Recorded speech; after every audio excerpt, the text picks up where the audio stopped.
As the snow comes in, Mark, we look back on an afternoon of 4 goals and a win. The first 3 points of the new year for Porthmadog, and your thoughts on the performance? I thought it was really good. First half, it was probably one of the best halves of football we've played this season. We moved the ball really quick, 1 and 2 touch football, and we opened them up.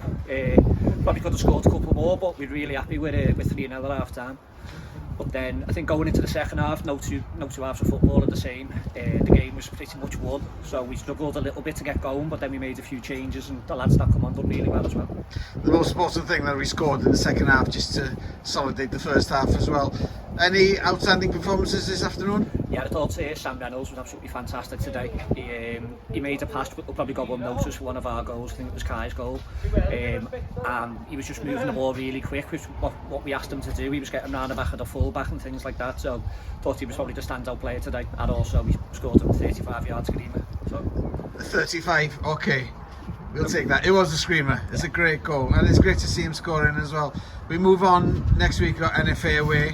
Yeah. We won there last year, but it's going to be difficult because we've drawn this season against them. Yeah, it will be, and even today should have been difficult. Like last season, they took 4 points off us. This season, we took 6 off them today. So we'll go into NFA, hopefully on a roll. We'll go and try and get another win there. Thanks.